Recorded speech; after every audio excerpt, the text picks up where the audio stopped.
Hello, DeSoto, and welcome back to the Mayor's Minutes. Here's your recap from the February 19th City Council meeting. We started the evening with our consent agenda. No flashy items, but important business nonetheless. One of the more meaningful conversations of the night centered around our Capital Improvement Plan, or what we call the CIP, as a government shorthand or acronym, but it's really just the roadmap of how we plan to handle major investments in our streets, utilities, parks, and public facilities over the next 5 years. Growth is bringing opportunity, but it also brings responsibility. We have to stay ahead of infrastructure needs, so we've spent a lot of time over the past year discussing the 83rd Street project, and specifically, we're looking at advancing portions of the design work to move that project closer to being shovel-ready. What it means is that when funding opportunities become available, whether it's through federal grants or state partnerships or development participation, we're prepared. We're not starting from scratch, and we've got the engineering groundwork laid so that we can hit the ground running.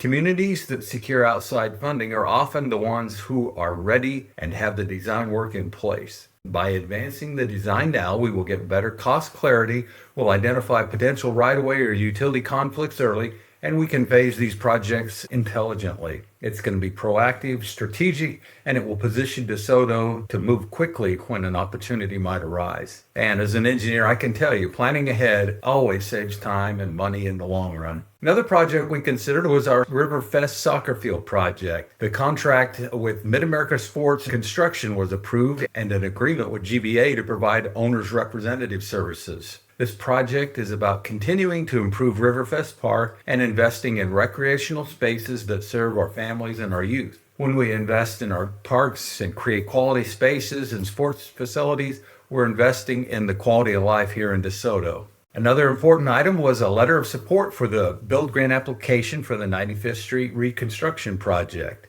Major infrastructure projects are very expensive, so when we have the opportunity to bring federal dollars into DeSoto to improve safety and mobility, we need to pursue it. Outside funding helps reduce pressure on our local tax base while accelerating these important improvements. The build grant will put us in line to hopefully get some federal funds to help us with that construction. We also discussed an agreement with iWorks for the 2026 road assessment program. Now, iWorks is a behind-the-scenes effort that assesses the condition of our roads so that we can determine the appropriate sequence for repairs to our streets. So we're doing the streets that need maintenance first and spending our preventative maintenance dollars effectively and efficiently. Before I close, I want to give everybody an invite to come to something new. The city council meetings are formal by design to conduct city business, but in recognition that we need to have conversations with the community, those might be better suited for a different setting. That's why the city council is launching what we're calling Hometown Table. It's a new monthly opportunity to sit down together outside of the formal meeting structure and simply talk. The idea is that each session will have a brief update from your elected officials on what's happening in the city, and then that will lead into an open discussion. So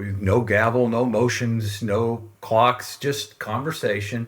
And I invite you all to join us for our first Hometown Table, Saturday, February 28th at 10 a.m. at the DeSoto Senior Center on the backside of City Hall. Pull up a chair and let's share some ideas, have a conversation. As always, thank you for staying engaged and staying informed. I'm Rick Walker, and I'll see you around town.